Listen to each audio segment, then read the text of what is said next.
پاکستان اس وقت وجود نہیں رکھتا تھا، یاد رکھیے گا، لیکن حدیث مبارکہ میں جب اس خطے کا ذکر کیا گیا ہے تو 4 الفاظ استعمال فرمائے گئے ہیں۔ سیدی رسول اللہ نے لفظ ہند استعمال فرمایا ہے۔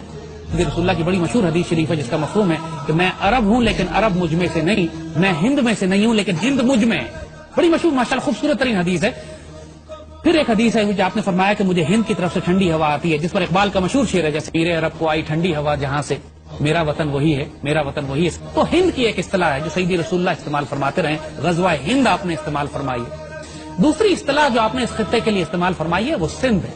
ایک حدیث شریف ہے جس میں آپ نے فرمایا کہ میری فوج کے لشکر سندھ اور ہند پر حملے کریں گے۔ تو سندھ، محمد بن قاسم آپ کو یاد ہے وہ سندھ پر آئے تھے اور اس وقت سندھ تقریباً آدھا پاکستان تھا۔ محمد بن قاسم ملتان تک تشریف لائے تھے اور یہ علاقہ آپ نے فتح کیا تھا۔ پھر جو لفظ آپ نے اس خطے کے لیے استعمال کیا ہے وہ مشرق ہے، جنرلی ایسٹ، مشرق کی جانب سے۔ وہاں مشرق سے آپ نے فرمایا کہ مسلمان لشکر بھی اٹھیں گے جن میں امام مہدی ہوں گے، اور آپ نے یہ بھی فرمایا کہ خوارج کا فتنہ بھی یہیں سے اٹھے گا، اور آج آپ دیکھتے ہیں کہ خوارج کا فتنہ اسی علاقے سے اٹھا ہوا ہے، پاک فوج اس کو سرکوبی کر رہی ہے۔ پھر آپ نے لفظ استعمال فرمایا خراسان کا۔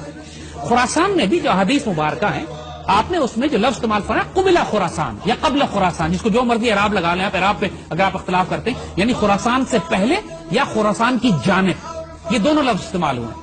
اور ایک آدھ حدیث میں خراسان کا لفظ بھی استعمال ہوا ہے۔ جو پاکستان کا شمالی حصہ ہے، بلوچستان سے لے کر پورا ہمارا فرنٹیئر ٹرائبل ایریا سے لے کے پورا ناردرن پاکستان، یہ بھی خراسان ہے۔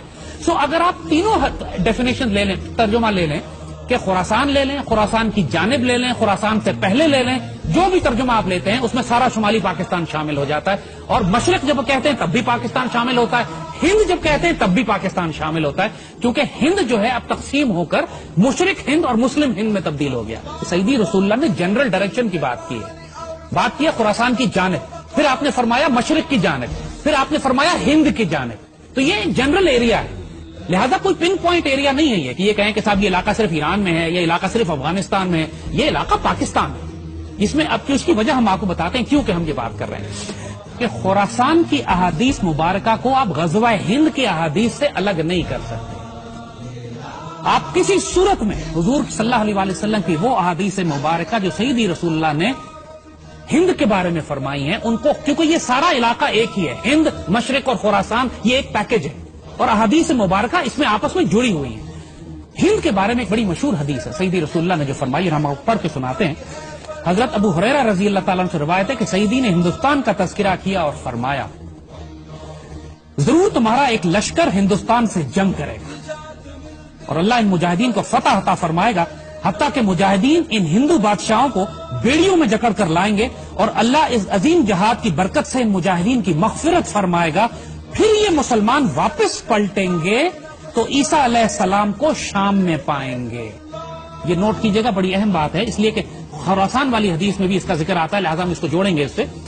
اس پر حضرت ابو ہریرہ فرماتے ہیں کہ اگر میں نے یہ غزوہ پایا، غزوہ ہند پایا، تو میں اپنا سارا مال و اسباب بیچ دوں گا اور میں اس میں شامل ہوں گا، اور جب پلٹوں گا تو میں ایک آزاد ابو ہریرہ ہوں گا جو عیسیٰ علیہ السلام کو شام میں پائے گا۔ اور پھر وہ حضور سے کہتے ہیں کہ سیدی کیا میں عیسیٰ علیہ السلام کو یہ بتا سکتا ہوں کہ میں آپ کا صحابی ہوں؟ حضور اس پہ مسکرا پڑے، معصوم سوال تھا، حضور مسکرا پڑے، کہتے ہیں بہت مشکل، بہت مشکل۔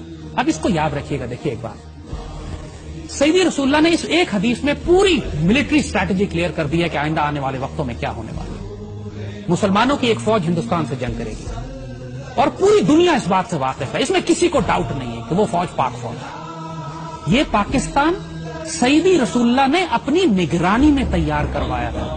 یہ بات ہم اس لیے بڑے اعتماد سے کہہ رہے ہیں کہ اس بات کو ڈیفائن کر کے، ڈسکس کر کے ہم 1000 دفعہ ختم کر چکے ہیں۔ قائد اعظم کو حضور کی زیارت ہوئی، حضور نے حکم دیا قائد اعظم کو کہ ہندوستان جاؤ، تم سے ڈیوٹی لینی ہے۔ خان اف قلات جب بلوچستان کو الگ کرنا چاہ رہے تھے پاکستان سے تو خود ایکنالج کرتے ہیں، ان کے پوتے نے ایکسپریس نیوز پہ مبشر لقمان کے پروگرام میں کھل کے سامنے آ کے کہا ہے کہ ہمیں حضور نے ڈائریکٹ حکم دیا تھا کہ بلوچستان کو پاکستان سے ملاؤ، پاکستان بن رہا ہے، بلوچستان کا صوبہ بھی اللہ کے رسول کے حکم سے جڑا ہوا ہے۔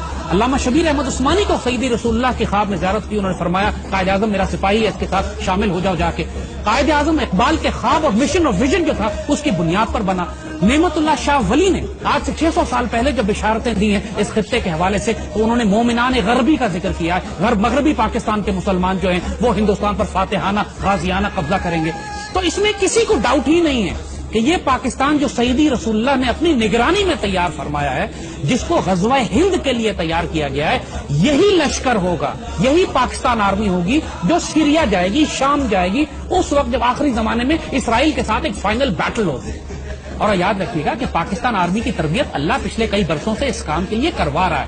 ہم مسلم دنیا کی واحد آرمی ہے جو غزوہ ہند بھی لڑ رہی ہے، ہم انڈیا سے بھی لڑ رہے ہیں، ہم خوارج کے خلاف بھی لڑ رہے ہیں، اور ہم یہودیوں کے خلاف شام میں لڑ چکے ہیں۔ پاکستان ایئر فورس شام جا کے اسرائیلیوں کو مار کے گرا چکی ہے، اور آنے والے وقتوں میں پچھلے دنوں ابھی فلسطین میں ایک زبردست مظاہرہ ہوا تھا جس میں فلسطینیوں نے پاکستان آرمی کو دعوت دی تھی کہ آپ آئیں اور ہمیں آزاد کرائیں۔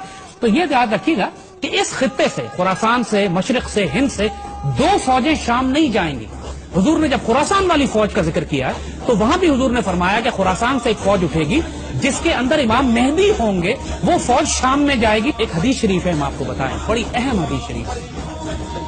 میرے آقا سیدی رسول اللہ صلی اللہ علیہ وسلم نے بالکل واضح بتا دیا تھا کہ عربوں میں جنگیں در جنگیں ہیں، عرب دنیا تباہ و برباد ہو جائے گی۔ حدیث شریف میں ذکر آتا ہے کہ عرب جب بالکل جنگوں میں گھر جائیں گے، بے اختیار جنگیں ہوں گی عربوں کے اوپر، اور پورا عرب جو ہے حالت جنگ میں ہوگا، کوئی مستحکم حکومت وہاں نہیں ہوگی، اس وقت حضور نے فرمایا، ایک حدیث شریف ہے کہ اللہ تعالیٰ غیر عرب قوم میں سے ایک فوج اٹھائے گا جس میں عربوں سے زیادہ شہسوار فائٹر ہوں گے، تگڑے فائٹر ہوں گے، اور اس قوم کا اسلحہ عربوں سے زیادہ طاقتور ہوگا۔ تو نوٹ کیجئے کہ پوری عرب دنیا میں سب سے زیادہ خوبصورت فائٹر پاکستان میں ہے، اور پاکستان اس دنیا کا واحد مسلمان غیر عرب مسلمان ملک ہے جس کے پاس ایٹمی ہتھیار ہیں۔ یہ بھی بشارت پاکستان کے لیے سیدی رسول اللہ دے چکے ہیں، عربوں کی حفاظت کے لیے۔ اور آپ نوٹ کریں گے کہ پچھلے 30 سال سے جب بھی عربوں کو خطرہ ہوا ہے، ان کی حفاظت کے لیے یہی غیر عرب فوج گئی ہے جس کے ہتھیار عربوں سے بہتر تھے، جس کے فائٹر عربوں سے بہتر تھے۔ اللہ اکبر، یہ پاک فوج ہی۔